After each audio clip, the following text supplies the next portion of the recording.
ఈ ఫోటో అన్నది సోషల్ మీడియాలో వైరల్గా మారింది. సజ్జల రామకృష్ణారెడ్డి గారి మీద వ్యతిరేకత అన్నది వైఎస్ఆర్ కాంగ్రెస్ పార్టీలో పెరిగిపోయింది. సజ్జల రామకృష్ణారెడ్డి గారి అహంకారానికి సమాధానం అన్నది ఇదే ఫోటోలో దాగున్నది.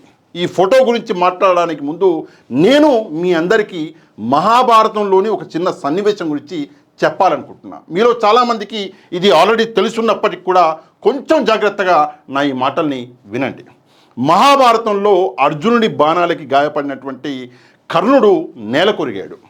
కర్ణుడు రక్తపు మడుగులో పడున్నాడు. అయినా కూడా కర్ణుడికి చావు అన్నది రావట్లేదు. ఇది గమనించిన శ్రీకృష్ణుడు ఎందుకు కర్ణుడికి చావు రావట్లేదు అని చెప్పేసి చూస్తే కర్ణుడు చేసినటువంటి మంచి పనులు దాన ధర్మాలు ఏవైతే ఉన్నాయో అవి కర్ణుడికి కవచంలాగా నిలబడి చావుని లోపలికి రానివ్వట్ల. అది చూసిన శ్రీకృష్ణుడు కర్ణుడి దగ్గరికి వెళ్ళి కర్ణుడి పరిస్థితి గమనించి కర్ణుడిని నేను నిన్ను ఒక దానం అడుగుతాను, ఇస్తావా అని చెప్పేసి అడిగాడు. అడిగితే కర్ణుడు శ్రీకృష్ణుడి వైపు చూసి నవ్వుతూ ఏం కావాలి కృష్ణ అని చెప్పి అడిగితే నువ్వు నీ జీవితంలో చేసినటువంటి మంచి పనులు దాన ధర్మాలకు సంబంధించినటువంటి ఏదైతే పుణ్యం ఉందో ఆ పుణ్యాన్ని నాకివ్వు కర్ణ అని చెప్పేసి శ్రీకృష్ణుడు అడగడం జరిగింది. ఆ దానం అడగగానే కర్ణుడు శ్రీకృష్ణుడి వైపు చూసి నవ్వుకుంటూ నా పుణ్యాన్ని, నేను చేసిన దాన ధర్మాల వల్ల నాకు వచ్చిన పుణ్యాన్ని నేను నీకు ఇచ్చేస్తున్నాను, తీసుకో కృష్ణ అని చెప్పేసి తన పుణ్యాన్ని కూడా శ్రీకృష్ణుడికి దానంగా ఇచ్చాడు కర్ణుడు. అది చూసిన శ్రీకృష్ణుడు చావు బతుకుల్లో కూడా ఒక దానాన్ని ఇచ్చాడు కర్ణుడు అని చెప్పి ఆలోచించి కర్ణ నేను నీకు వరాన్ని ఇస్తాను, కోరుకోవయ్యా అని చెప్పేసి శ్రీకృష్ణుడు కర్ణుడికి ఒక వరం ఇచ్చాడు. ఇస్తే కర్ణుడు నవ్వుతూ కృష్ణ నన్ను మళ్ళీ జన్మ అంటూ నాకు ఉండకూడదు, ఒకవేళ మళ్ళీ జన్మ అంటూ ఉంటే మళ్ళీ నేను ఇలాగే దాన ధర్మాలు చేసేలా నన్ను పుట్టించు, సామాన్య వ్యక్తిగా నన్ను పుట్టించకు అని చెప్పేసి ఒక కోరిక కోరాడు. అది చూసినటువంటి శ్రీకృష్ణుడు ఈ జన్మలో నువ్వు చేసినటువంటి ఏదైతే దాన ధర్మాలు ఉన్నాయో అవి సరిపోక మళ్ళీ జన్మలో కూడా నువ్వు దానాలు చేయాలనుకుంటున్నావు కన్నా నిజంగా నువ్వు చాలా మంచివాడివయ్యా అని చెప్పేసి చెప్పడం జరిగింది. ఆ దాన ధర్మాల్ని, ఆ పుణ్యం ఏదైతే శ్రీకృష్ణుడికి ఇచ్చాడో దాని తర్వాతే కర్ణుడికి చావు అన్నది వచ్చింది. నేను ఎందుకు మహాభారతంలోని ఈ యొక్క ఘట్టం ఏదైతే సన్నివేశం గురించి మాట్లాడాను అంటే మీరు మంచి పనులు చేస్తే దేవుడైనా సరే దిగి వచ్చి మీ దగ్గరికి వచ్చి మీకు వరం ఇచ్చి వెళ్తాడు. కానీ మీరు కుట్రలు కుతంత్రాలు చేస్తే మీ దగ్గర ఉన్నటువంటి ఏదైతే పదవులు ఉంటాయో, ఏదైతే డబ్బు ఉంటుందో అది కూడా ఏదో ఒక రోజు ఊడ్చుకెళ్ళిపోద్ది. నేను ఈ విషయాన్ని సజ్జల రామకృష్ణారెడ్డి గారికి చెప్పాలనుకుంటున్నాను. ఎందుకు చెప్పాలనుకుంటున్నా అంటే సజ్జల రామకృష్ణారెడ్డి గారు చేస్తున్నటువంటి రాజకీయం అన్నది నిజంగా చాలా అంటే చాలా నీచమైనటువంటి రాజకీయం. కోటరీలు కట్టడం అని చెప్పి ఈ వర్డు మనం వినుంటాం. సాయిరెడ్డి గారు చెప్పారు కోటరీ అంటే. ఆ రోజు మీడియా ఈ విషయాన్ని అర్థం చేసుకోలేకపోయింది. ఆ రోజు ప్రజలు ఈ విషయాన్ని అర్థం చేసుకోలేకపోయారు. కాకపోతే ఈ వీడియో అన్నది జాగ్రత్తగా చూడండి, తప్పకుండా వీడియోని ఒక లైక్ చేయండి, తప్పకుండా కమెంట్ చేయండి. ఈ వీడియోలో మీకు క్లారిటీ అన్నది వస్తుంది. సరే, ఈ ఫోటోకి వద్దాం మనం. సజ్జల రామకృష్ణారెడ్డి గారు ప్రస్తుతం చేస్తున్నటువంటి పనులేంటి? సజ్జల రామకృష్ణారెడ్డి గారు నెంబర్ 2గా వైఎస్ఆర్ కాంగ్రెస్ పార్టీలో ఉన్నారు. నెంబర్ 1 ఆబ్వియస్గా జగన్మోహన్ రెడ్డి గారు, నెంబర్ 2గా సజ్జల రామకృష్ణారెడ్డి గారు ఉన్నారు. ఆయన ఏం చేసిండు అంటే ఆయనకి సంబంధించినటువంటి వ్యక్తుల్ని పెట్టి మొత్తం ఆ సెంట్రల్ ఆఫీస్ అని, అది ఎందుకుందో తెలియదు ఆ ఆఫీస్ని మొత్తం తన చేతుల్లో పెట్టుకుని నడిపిస్తున్నాడు.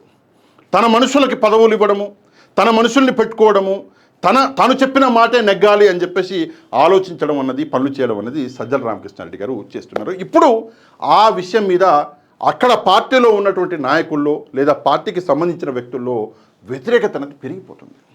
ఆ వ్యతిరేకత విజయసాయిరెడ్డి గారికి ఎప్పుడో పెరిగింది, ఎన్నికలకి ముందే పెరిగింది. ఎన్నికలకి ముందు విజయసాయిరెడ్డి గారు ఒక ప్రపోజల్ అనేది తీసుకొచ్చారు. అంటే ఇది నా అబ్జర్వేషను, నేను ఎక్కడో చదివాను, నాకు ఎవరో చెప్పారు కాదు, ఇది నా అనాలిసిస్.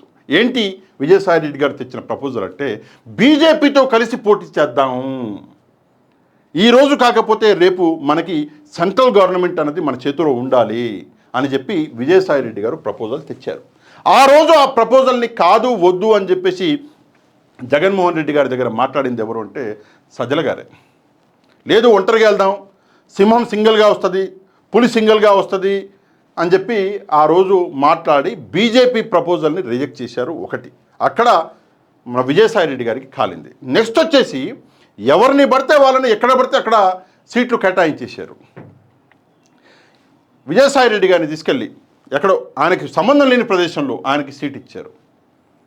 అట్లాగే చాలామంది ప్రస్తుతం ఉన్నటువంటి ఆ కాన్స్టిట్యున్సీలను మార్చారు. ఆ మార్చడం వల్ల దగ్గర దగ్గర ఒక 15-20 సీట్లు కోల్పోయింది వైఎస్ఆర్ కాంగ్రెస్ పార్టీ. ఆ ఐడియా కూడా సజ్జల రామకృష్ణారెడ్డి గారిది. యాక్చువల్గా ఐప్యాక్ అంటారు. ఆ ఐప్యాక్ని ఒక రకంగా నడిపించిన వాళ్ళల్లో, కనెక్టెడ్గా ఐప్యాక్తో ఉన్నటువంటి వాళ్ళలో సజ్జల రామకృష్ణారెడ్డి గారు ఉన్నారు.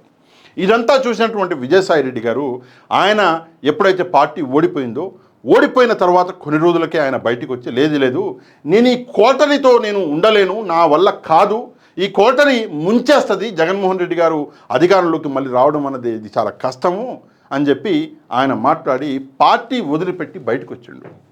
ఇది చాలా పెద్ద విశేషం. దాదాపుగా నాకు తెలిసి సబ్జెక్టు కరెక్షన్ 11 కేసులలో, జగన్మోహన్ రెడ్డి గారి కేసులలో ఈయన కూడా ముద్దాయిగా ఉన్నాడు విజయసాయిరెడ్డి గారు. అంటే వీళ్ళ బంధం ఎట్లా ఉండాలో ఒకసారి ఆలోచించండి. జగన్మోహన్ రెడ్డి గారి కంటే ముందు జైలుకి వెళ్ళాడు ఈ కేసులలో విజయసాయిరెడ్డి గారు.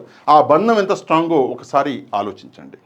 ఇక్కడ వింత విచిత్రమైనటువంటి విషయం ఏంటంటే సజ్జల రామకృష్ణారెడ్డి గారి రాజకీయం. ఆయన తన బంధుత్వం అన్నది వైఎస్ఆర్ కాంగ్రెస్ పార్టీలోనే కాదు, అపోజిషన్ పార్టీలో కూడా చాలా బాగా మెయింటైన్ చేస్తాడు. అందుకే పెద్ద పెద్ద రాజకీయ నాయకులు జైలుకి వెళ్ళారు, కానీ సజ్జల రామకృష్ణారెడ్డి గారిని టచ్ చేసినోడు లేడు. సజ్జల రామకృష్ణారెడ్డి గారి కొడుకు ఆయనను కూడా టచ్ చేసినోడు లేడు. అంటే ఏదో కోర్టు కేసులు పెడితే వెళ్ళాడు, బెయిల్స్ అవి వచ్చాయి, బెయిల్ వచ్చాయి, అది వేరే విషయం. కానీ అరెస్టు చేయడము, తీసుకెళ్ళి 9 నెలలు లోపల వేయడము, పోలీస్ ట్రీట్మెంట్లు అవేం జరగల. ఎంత అంటే విషయం ఏంటంటే పెద్దిరెడ్డి గారు ఎవరైతే ఉన్నారో ఆయన కొడుకు మిథున్ రెడ్డి గారు, ఆయన ప్రస్తుతం ఎంపీ మెంబర్ ఆఫ్ పార్లమెంట్గా ఉంటే ఆయనని సైతం అరెస్ట్ చేశారు, పోలీస్ స్టేషన్లో జైల్లో పడేసారు తీసుకుపోయి. కానీ సజ్జల రామకృష్ణారెడ్డి గారి కొడుకును మాత్రం టచ్ చేయలేకపోయారు. ఎందుకంటే ఆయన అట్లాగా మిత్రత్వం అనేది మెయింటైన్ చేస్తాడు, టీడీపీతో మెయింటైన్ చేస్తాడు, బీజేపీతో చేస్తాడు, ఆయన ఈవెన్ జనసేనతో కూడా ఆయన మిత్రత్వం అన్నది మెయింటైన్, బయటకు వచ్చేదో మాట్లాడతాడు కానీ అది మెయింటైన్ చేస్తాడు. ఇదంతా చూసినాకనే విజయసాయిరెడ్డి గారికి ఖాళీ, ఆయన పార్టీ వదిలిపెట్టి వెళ్ళిపోయారు. ఇది జరిగినటువంటి సంఘటన. ఇప్పుడు జరుగుతున్నటువంటి రాజకీయం వినండి. అసలు విషయం ఇదే ఏంటంటే ప్రస్తుతము పార్టీకి విజయసాయిరెడ్డి గారు కావాలి. ఎందుకు కావాలి అన్నది చెప్తా. పార్టీ గెలవాలి అంటే, అట్లీస్ట్ పార్టీ నిలబడాలంటే ఇప్పుడు సెంట్రల్ గవర్నమెంట్ అన్నది పార్టీ మీద, అంటే వైఎస్ఆర్ కాంగ్రెస్ పార్టీ మీద బీజేపీ అనేది చేపెట్టాలి. పెట్టకపోతే కష్టం. ఒకటి. రెండవది, జగన్మోహన్ రెడ్డి గారి కేసులు అవి అర్థం కావట్లేదు చాలామందికి, కానీ ఆ కేసులు దగ్గరపడుతున్నాయి. ఆ కేసులలో ఎంతో కొంత రిలీఫ్ ఉండాలి అంటే సెంట్రల్ గవర్నమెంట్ చేతిలో ఉండాలి. అది ఎవరు చేయగలరు అంటే కేవలం విజయసాయిరెడ్డి గారు మాత్రమే చేయగలరు. అంటే 2029లో వైఎస్ఆర్ కాంగ్రెస్ పార్టీ అధికారంలోకి రావాలి అంటే విజయసాయిరెడ్డి గారు ఒక కీ ప్లేయర్గా మారిపోయాడు. జగన్మోహన్ రెడ్డి గారు జైల్లో కాకుండా బయటనే ఉండాలి అంటే విజయసాయిరెడ్డి గారు ఒక కీ ప్లేయర్గా మారిపోయింది. ఎందుకంటే బీజేపీలో విజయసాయిరెడ్డి గారికి మంచి పట్టుంది, సెంట్రల్ గవర్నమెంట్లో విజయసాయిరెడ్డి గారికి మంచి పట్టుంది. ఈరోజు అవినాష్ రెడ్డి గారు ఉన్నారు, మిథున్ రెడ్డి గారు ఉన్నారు, చాలామంది వైవి సుబ్బారెడ్డి గారు ఉన్నారు. వీళ్ళు ఎంపీలుగా ఉండి కూడా వాళ్ళ పట్టు లేదు. కానీ డైరెక్ట్గా ప్రధాని గారితో వెళ్ళి కలవగలిగినటువంటి పట్టు విజయసాయిరెడ్డి గారికి ఉంది. అందువల్ల విజయసాయిరెడ్డి గారిని మళ్ళీ తీసుకురావాలి పార్టీలోకి అన్నటువంటి కొన్ని ప్రయత్నాలు జరుగుతున్నాయి. కాకపోతే విజయసాయిరెడ్డి గారు కొత్త పార్టీ పెట్టబోతున్నారని, కొత్త ఛానల్ ఒకటి తనకు సంబంధించినటువంటి ఒక పెద్ద సంస్థ ఉంది, వాళ్ళ కుటుంబ సంస్థ, ఆ సంస్థతో పాటు ఒక పెద్ద ఛానల్ పెట్టబోతున్నారు, కొత్త పార్టీ పెట్టబోతున్నారు అని చెప్పేసి కొన్ని వార్తలు వచ్చినాయి. సరే, ఛానల్ అయితే పెట్టబోతున్నారు అని చెప్పి తెలుస్తుంది. కాకపోతే పార్టీ పెడతారా అన్నది అది తెలియదు. కానీ వైఎస్ఆర్ కాంగ్రెస్ పార్టీలోకి మళ్ళీ తిరిగి ఆయన రావాలి అని చర్చలు అయితే జరుగుతున్నాయి, పెద్ద మొత్తంలో చర్చలు అయితే జరుగుతున్నాయి. ఇప్పుడు విషయం ఏంటి, మీరు ప్రశ్న అడగవచ్చు, మరి విజయసాయిరెడ్డి గారు తిరిగి వస్తే మరి ఆ కోటరీ అట్నే ఉంది కదా, మరి ఆ కోటరీ ఉండంగా ఆయన వస్తాడా అంటే రాడు. ఇది పెద్ద విషయం. ఈ కోటరీ ఉండంగా తాను రాను అని చెప్పేసి అప్పుడు కూడా కోటరీకి వ్యతిరేకంగానే వెళ్ళిపోయిండు, ఇప్పుడు కూడా అదే స్టాండ్ మీద ఉన్నాడు విజయసాయిరెడ్డి గారు.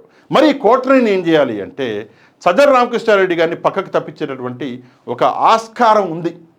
సజ్జల రామకృష్ణారెడ్డి గారు యాక్చువల్గా ఏంటంటే ఆయన మీడియా పర్సన్.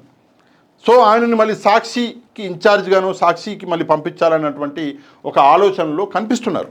సాక్షికి ఆయనను పంపించి విజయసాయిరెడ్డి గారికి అక్కడ సెంట్రల్ ఆఫీస్ అన్నది అప్పగించేసి మొత్తం మళ్ళీ ఒక పొలిటికల్ స్టెబిలిటీ అన్నది పార్టీలోకి తేవాలి అని జగన్మోహన్ రెడ్డి గారి గట్టి ప్రయత్నాలు ఇక్కడ జరుగుతున్నాయి. మరి ఈ విషయంలో జగన్మోహన్ రెడ్డి గారు యాక్చువల్గా అప్పుడే ఇది చేయాలి. కానీ జగన్మోహన్ రెడ్డి గారు ఏం చేశారు అంటే ఈ పని చేయలే. ఎందుకు చేయలేదు? ఆయనకి సజ్జల రామకృష్ణారెడ్డి కావాలనిపించింది. చాలా విషయాలు ఉన్నాయి, ఇంకా చాలా చాలా చాలా విషయాలు ఉన్నాయి. ఆ విషయాలన్నీ ఈ వీడియోలో నేను డిస్కస్ చేయలేను. కానీ ఏది ఏమైనప్పటికీ కూడా ఈరోజు మళ్ళీ విజయసాయిరెడ్డి గారిని పార్టీలోకి తేవడానికి ప్రయత్నాలు జరుగుతున్నాయి. ఆ ప్రయత్నాల్లో భాగంగానే వైఎస్ఆర్ కాంగ్రెస్ పార్టీలో మరియు వైఎస్ఆర్ కాంగ్రెస్ పార్టీ బయట ఉన్న కొంతమంది సీనియర్లు మరికొంతమంది బిజినెస్ మ్యాన్లతో ఇప్పుడు చర్చలు జరుపుతున్నట్టుగా కొన్ని కమ్యూనికేషన్లు వస్తున్నాయి. వైఎస్ఆర్ కాంగ్రెస్ పార్టీ నిలబడాలన్నా, లేదంటే జగన్మోహన్ రెడ్డి గారి కేసులు అంటే ఆయన జగన్మోహన్ రెడ్డి గారు బయట ఉండాలన్నా, జైల్లో కాకుండా విజయసాయిరెడ్డి గారు అన్నది పార్టీలోకి మళ్ళీ రావాలి. రాకపోతే పరిణామాలు ఎలా ఉంటాయి అన్నది మనందరం చూసినాం. నెక్స్ట్ సజ్జల గారి గురించి కూడా కొన్ని విషయాలు మాట్లాడాలి మనం. ఏంటి ఆ మాటలు అంటే, సజ్జల గారు ఆయన కోటరీ ఏదైతే ఉందో అది ఎంత దారుణంగా నడిపిస్తున్నాడు అంటే, వాళ్ళ పార్టీలో ఉన్నటువంటి నేనే 2-3 మాట్లాడా, వాళ్ళ పార్టీలో ఉన్నటువంటి ముఖ్య నాయకులు కూడా సజ్జల గారి మీద దారుణంగా మాట్లాడుతున్నారు. ఎంత దారుణంగా మాట్లాడుతున్నారు అంటే అసలు ఏందబ్బా అంత దారుణంగా అవసరమా అనిపిస్తుంది. వాళ్ళు మాట్లాడే మాటలు, భాష అంత దారుణంగా సజ్జల గారిని ఈరోజు తిడుతున్నారు. ఎందుకు అంటే, సజ్జల గారు ముఖ్యమంత్రిలా ఫీల్ అయ్యాడు ఒక జమాన్లో, ఈరోజు పార్టీ ప్రెసిడెంట్ లాగా ఫీల్ అవుతున్నాడు. అసలు సజ్జల గారి పోస్ట్ ఏంటి, ఆయన చేయవలసిన పని ఏంది, ఆయన మమ్మల్ని ఇంత దారుణంగా అవమానిస్తాడా, మమ్మల్ని ఇట్లా ట్రీట్ చేస్తాడా అని చెప్పేసి చాలామంది నాయకులు ఈరోజు ప్రశ్నిస్తున్నటువంటి పరిస్థితులు కనిపిస్తున్నాయి. సరే, ఏదేమైనప్పటికీ కూడా విజయసాయిరెడ్డి గారు మళ్ళీ వైఎస్ఆర్ కాంగ్రెస్ పార్టీలోకి వస్తారా, ఇది ఒక ప్రశ్న. సజ్జల గారిని పక్కకి తప్పించి సాక్షికో ఇంకెక్కడికో పంపిస్తారా, ఇది రెండో ప్రశ్న. మూడో ప్రశ్న ఏంటంటే, విజయసాయిరెడ్డి గారు కొత్త న్యూస్ ఛానల్ అన్నది ఓపెన్ చేస్తారు. ఈ 3 ప్రశ్నలకి సమాధానం అన్నది, అంటే మీ అనాలిసిస్ అన్నది తప్పకుండా ఒక కమెంట్ చేసి, మన ఈ వీడియోకి ఒక లైక్ చేసి, మనల్ని ఎవరైతే సబ్స్క్రైబ్ చేసుకోలేదు దయచేసి సబ్స్క్రైబ్ కూడా చేసుకోండి మన ఛానల్ని. నెక్స్ట్ వీడియోలో మళ్ళీ కలుద్దాం. అంతవరకు థ్యాంక్ యూ వెరీ మచ్. జై హింద్.